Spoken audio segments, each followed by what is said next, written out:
Caroline Proulx. On peut se dire Caroline. Absolument. Candidate pour la CAQ pour le comté de Berthier pour les élections en octobre. Et aujourd'hui, Caroline, on va se parler des propositions, justement, de la CAQ. On va parler premièrement national. Qu'est-ce que votre parti propose aux électeurs, aux citoyens de la province, du comté et de tout, là, parce qu'il faut dire que tu représentes presque deux régions, la Naudière puis aussi le Bas-Saint-Laurent. On va parler de qu'est-ce que tu veux pas. Qu'est-ce que tu veux pas? En fait, le plan national, une des priorités, c'est ce que M. Dubé, le ministre de la Santé, a présenté un peu plus tôt cette année, son plan santé à M. Dubé, qui a été élaboré au cours des dernières semaines, ou détaillé, je devrais dire, par le premier ministre. Il faut se rappeler qu'en pleine pandémie, l'équipe de M. Dubé et du gouvernement du Québec avait réussi avec, tu te souviendras, je contribue à aller chercher 10 000 préposés aux bénéficiaires. Donc, déjà, on a 10 000 préposés aux bénéficiaires qui sont de retour dans le système de la santé publique au Québec. C'était un bon succès, là. Énorme succès, énorme succès. Évidemment, on a valorisé la profession, on a augmenté, évidemment, les salaires également des préposés aux bénéficiaires, ceux et celles qu'on appelait nos anges durant la pandémie. Nouvelle entente aussi avec les médecins de famille du Québec. Et dans le détail de M. Dubé, du gouvernement du Québec, c'est vraiment de s'attaquer à la première ligne.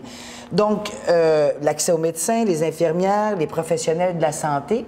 L'objectif, c'est d'aller chercher 5 000 professionnels de la santé qui vont pouvoir, pour des urgences non urgentes, oui, on se comprend, répondre aux besoins des Québécois. Donc, je donne l'exemple souvent d'un enfant qui a une otite. On ne croit pas que ce soit nécessaire d'aller dans les urgences du Québec. Donc, avec l'embauche de 5 000 professionnels de la santé, ça pourrait être une infirmière praticienne, ça pourrait être une infirmière auxiliaire dans une pharmacie, ça pourrait être un pharmacien. Donc, ces professionnels-là de la santé, l'objectif, c'est de répondre dans les meilleurs délais à des problèmes de santé dits non urgents de la population au Québec. Il y a également l'embauche de 650 médecins, 660 pour être précise, 660 médecins omnipraticiens sur les 5 prochaines années. Donc, là aussi, valoriser tout le travail des médecins de famille. Lorsqu'on parle du secteur privé, on veut rassurer les gens, c'est pas vous qui allez sortir de l'argent de votre poche. C'est bel et bien la Carte Soleil, la Régie de l'assurance maladie du Québec, qui, par exemple, pour une cataracte, qui serait hyper importante pour ma mère à 89 ans d'avoir, de pouvoir donc répondre à ce type de chirurgie-là et donc de pouvoir aller au privé, mais toujours payé par la Régie de l'assurance maladie du Québec pour aller donc prodiguer des soins puis avoir des chirurgies. Donc, en gros, c'est d'augmenter l'offre de services partout au Québec. Tu me permets-tu de résumer, peut-être trouver le bon professionnel pour la bonne maladie au bon montant, au bon moment? Tu sais, dans le sens que, si on pourrait résumer ça, c'est qu'on est porté, oui, à aller à l'urgence, parce qu'on a toujours des pénuries, on a tout le temps de la difficulté, en tout cas, d'avoir peut-être accès à des soins, qu'on a comme réflexe d'aller à l'urgence, mais vous voulez vraiment rechanger ce mode de fonctionnement-là. En fait, ce qu'on croit, c'est qu'il y a des professionnels de la santé qui peuvent répondre à des besoins qui sont non urgents. Et qu'à travers ces professionnels-là de la santé, on peut répondre donc à des enjeux de santé qui ne sont pas ce qu'on appelle dans les hospitalisations ou aux urgences les P1 et les P2. Par exemple, les arrêts cardiovasculaires, donc qui pourraient répondre à ça. On va accélérer la formation des infirmières. Il y a des bourses, donc, qui vont être consenties à ceux et celles qui vont embrasser le métier d'infirmier, infirmière, des bourses qui peuvent aller jusqu'à 20 000 $ pour les infirmières auxiliaires. Donc, c'est des milliers d'infirmières qu'on souhaite aller former et amener dans le système public pour 2023. Une autre chose qu'on entend beaucoup chez les aînés, c'est qu'ils veulent rester à la maison. Donc, ce que M. Dubé, le gouvernement du Québec et le premier ministre a proposé, si on est élu et qu'on mettra en vigueur, si on est élu en octobre prochain, c'est ce qu'on appelle des hospitalisations, un mini-hôpital à la maison. Donc, là aussi, c'est des professionnels de la santé qui, par je te dirais, téléconférence ou encore des professionnels de la santé, iraient chez vous, si vous étiez malade, plutôt que de vous garder à l'hôpital. Les gens veulent être dans leur confort, le confort de leur maison. Donc, ça aussi, c'est un élément extrêmement important de pouvoir avoir ce qu'on appelle le mini-hôpital à la maison.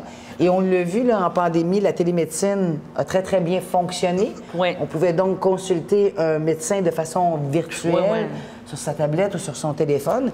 Donc, ça aussi, ça va continuer. Et c'est ce qu'on va faire, donc, avec les aînés. On continue les maisons des aînés et, évidemment, on va continuer de rénover nos centres d'hébergement de soins de longue durée. Donc, si j'avais à faire un portrait de la proposition en santé du gouvernement de la coalition, du Parti de la coalition Avenir Québec, pardon, c'est ce qui est proposé. OK. Je veux juste peut-être parler de la maison, quand tu parles des maisons des aînés, il y a celle de Sainte-Élisabeth. On prévoit l'ouvrir en 2023. Est-ce que tu as déjà des dates d'échéancier? Non. Là, il y a eu des travaux préliminaires qui ont déjà été faits. Les équipes entrent là, sur le chantier et la construction va se faire de cette première maison des aînés dans la Nodière, qui va être du côté de la belle municipalité de Sainte-Élisabeth. C'est un beau projet. C'est vraiment des beaux services qui vont être offerts dans, en fait, dans cette maison-là. C'est un lieu, je te dirais, Daniel, où tu vas avoir de la lumière. Il va y avoir cette espèce d'esprit de plus avoir des lieux qui sont sombres, austères, oui. Donc, ce sont de milieux de vie complètement différents. Ça va être très, très bien. Là. Puis, je vais vous garder une partie de l'architecture. Oui, parce qu'il y a un élément très patrimonial dans cette bâtisse-là. D'ailleurs, à l'époque, les discussions que j'avais avec Marguerite Blais, qui était responsable des aînés, et Mme Roy, qui est responsable de la culture, je disais, c'est important qu'on garde un élément. Il y a quelque chose de très joli dans ce bâtiment-là. Donc, on va garder des éléments patrimoniaux, malgré le fait qu'on construise une nouvelle maison des aînés. Autre sujet, on en entend encore parler un matin dans les journaux, justement, il disait que le prix de l'essence avait augmenté, mais que les fameux fruits et légumes, le coût de la vie, l'inflation, c'est un gros sujet. C'est vraiment une préoccupation, je pense, au niveau de la CAQ. Essayer pas de contourner, mais d'essayer d'amoindrir le coût de la vie pour les familles. Surtout que je vous dirais qu'on a toujours eu à cœur de se préoccuper du portefeuille des Québécois. Dans la précédente campagne, on avait eu des engagements de la baisse des taxes scolaires, c'est ce qu'on a fait. On a annulé la taxe familiale que le gouvernement libéral avait imposée. On a remboursé et on rembourse encore les lunettes pour les enfants. On a réduit les tarifs de stationnement. Oui. On en parlait beaucoup. Tu vas visiter un malade, puis ça coûtait une fortune de stationnement. J'appelais ça l'autostationnement. Ah, tu vrai? Alors, on a réduit... mais tu savais pas comment ça te coûtait. Je vais t'avouer que c'était une bonne mesure. Puis des fois, comme tu dis, à 2 heures et moins, c'est gratuit. Ça donne un bon coup de pouce, là, parce que c'était assez dispendieux. Là. Oui, puis on a donné également le 500 $ à 6,4 millions de Québécois. Nous, ce qu'on juge, c'est que les Québécois sont suffisamment intelligents pour disposer des sommes qui leur sont données pour l'appliquer à des dépenses ou à des coûts qui jugent être les meilleurs pour eux. Donc, on va continuer à remettre de l'argent dans les poches des Québécois. Donc, on continue avec 600 $ qui va être retourné aux Québécois qui font 50 000 $ et moins. Sur les mêmes critères que le premier 200 là, qui avait été donné en janvier. Non, c'est un 600 $ pour les revenus de 50 000 $ et moins. D'accord. Puis il y a un 400 $ pour 50 000 $ à 100 000 $ de revenus. Et nous, on juge encore là que les gens appliquent ces sommes-là là où ils le jugent le plus nécessaire dans leur famille. Il y a la baisse de 1 de points d'impôt sur les 2 premiers paliers également. Donc, continuer de s'occuper du portefeuille des Québécois. Tu sais, notre rôle comme gouvernement, c'est vraiment de s'assurer que les gens qui subissent présentement l'inflation peuvent faire face à ces difficultés-là. La consommation de base, de ce qu'on appelle des produits de consommation de base. Puis, nous, ce qu'on offre, c'est d'avoir des réductions d'impôts. L'autre élément très important dont on n'a pas beaucoup parlé, mais qui, pour les gens de 70 ans et plus, donc la RRQ, le régime des rentes du Québec, vous aurez le choix ou non d'y contribuer. À partir de 70 ans... En maintenant, donc, oui, OK. En fait, si on est élu, on aura donc le choix pour les gens de 70 ans, la possibilité de... De travailler, mais de ne pas payer de RRQ. Exactement. OK. Exactement. Ah, c'est très, très bien, ça, oui. Ouais. Parce qu'il faut favoriser un petit peu, justement, conserver la main-d'œuvre aînée, la main-d'œuvre active qui ont besoin, hein? Oui, bien, il y a beaucoup de gens qui partent à la retraite. Il y a déjà un crédit d'impôt qui existe pour ce qu'on appelle les travailleurs expérimentés, où le premier 15 000 n'est pas taxé. On aide les 70 ans et plus, ouais. Exact. On va dire le terme, c'est d'accord.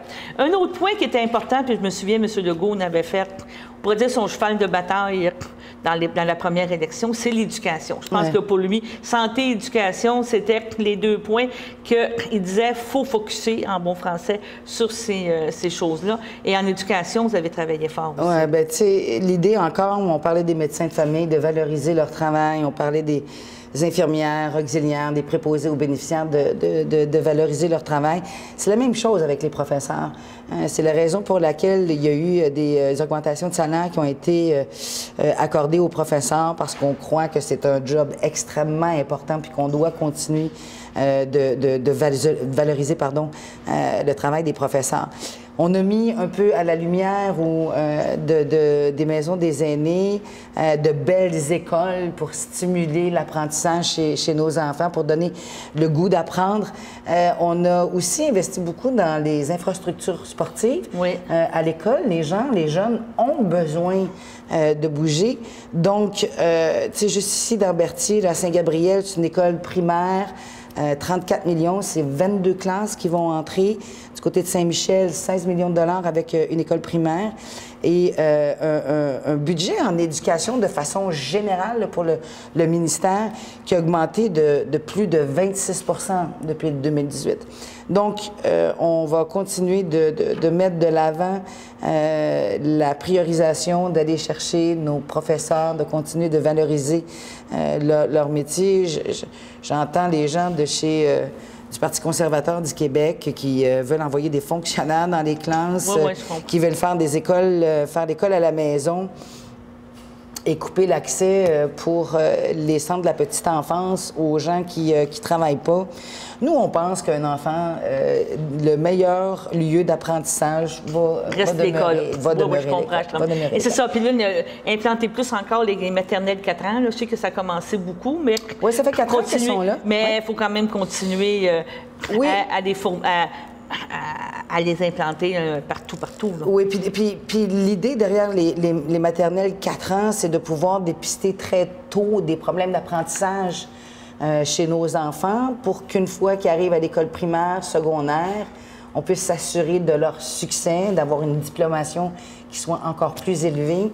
Puis à terme, les envoyer en DEP, on pourrait les envoyer au collégial, à l'université. Mais je te dirais juste les faire socialiser à 4 ans.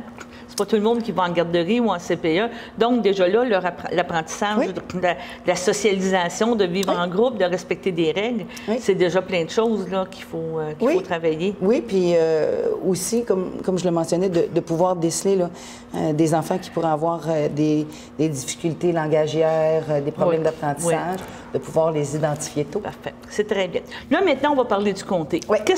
Là, Caroline Proulx, là, ça fait 4 ans qu'elle est députée du comté de Berthier. Oui. Et elle a vu les problématiques. Et c'est quoi? Je ne dirais pas qu'elle s'engage, mais c'est quoi sa prochaine vision? Oui, c'est à quoi je m'engage. Non, mais je veux dire, mais tu sais, non, mais je veux pas dire, en tout cas, tu as dit dans quel sens que je dis le mot engagé. Je veux dire, c'est quoi les problématiques et c'est quoi ta vision? Moi, je vois plus une vision qu'un engagement parce que tu essaies toujours de travailler. C'est pas toujours évident, là. Il faut être conscient. Je te dirais que, tu sais, un des premiers engagements, c'était d'avoir Internet haute vitesse partout dans le comté. Oui. En fait, à travers le Québec, on le voit partout, là, la fibre déroule. C'est un grand bonheur, d'ailleurs, de voir ça. Puis on a vu l'importance pour les gens d'avoir accès à Internet haute vitesse en pandémie, parce qu'on était 100 % télétravail. Ça, cette étape-là est franchie. Maintenant, il faut améliorer la couverture cellulaire. Il y a des endroits, là, moi, à Sainte-Élisabeth, où j'ai plus de couverture cellulaire. Du côté de Mandeville, quand tu vas vers Naturo, vers le spa, tu n'as aucune... Mais au spa, on est bien.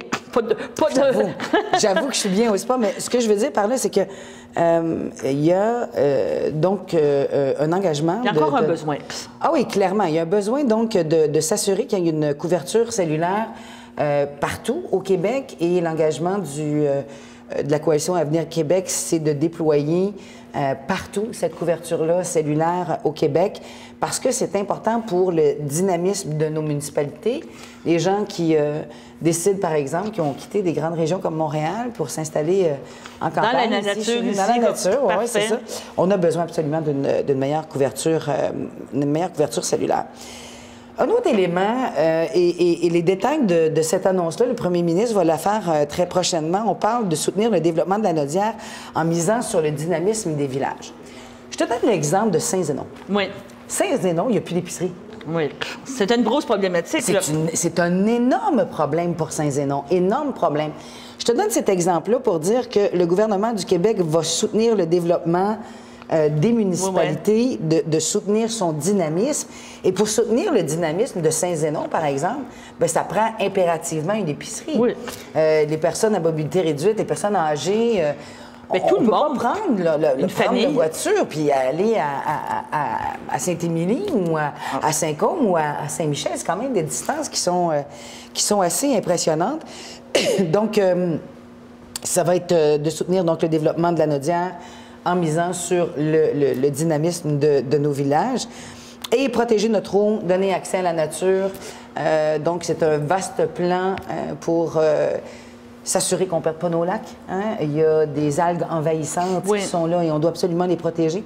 On parle de l'érosion des berges, hein, du côté de Sainte-Geneviève-de-Berthier, des fleuves et tout ça. Oui. Mais il y a les lacs aussi. Oui. Il y a des lacs qui sont érodés, mais il y a le fleuve également qui est érodé. Donc, ça également, c'est un engagement. Puis on le vit beaucoup, l'érosion, ici, dans la circonscription de Berthier. On est tout le long du fleuve, hein, la Valtrie, puis... Je vais te relancer sur la vitalité des régions ou des municipalités et partout.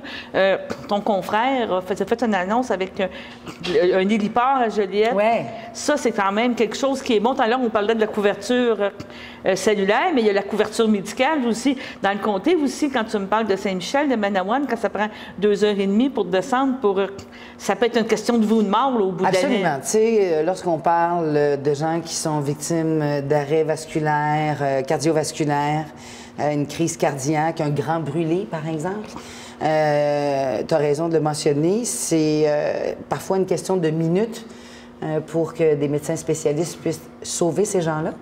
Alors, l'héliport, maintenant, va être basé du côté de l'hôpital de Joliette. Donc, il va y avoir un héliport là-bas qui va permettre d'assurer de venir en aide aux gens avec des problèmes de santé très graves, là, on comprend. Et c'est un très vaste territoire, Berthier. Et cette annonce-là, donc, est très, très bien accueillie, évidemment, par toute la communauté de Berthier au nord. Là, je te dirais à partir de Saint-Jean-de-Mata. Tout le monde est... Même ici, je te dirais. Oui. Parce qu'on a accès à ces endroits-là. On ne sait pas ce qui nous attend. Absolument. Tu sais que tu me parles, il y a beaucoup de villégiatures là, dans le bout de Saint-Zénon, de Saint-Michel. Oui, absolument. Puis tu me parlais de touristes. Oui, mais du touriste ou du local aussi qui a ses chalets. Oui. Puis tantôt, tu me parlais de l'accès cellulaire. À un moment donné, un et l'autre, c'est important parce que pas parce qu'on veut que ça arrive des événements, mais... Non, mais on veut s'assurer qu'on puisse qu'on est répondre. capable. Oui, c'est ça, exactement.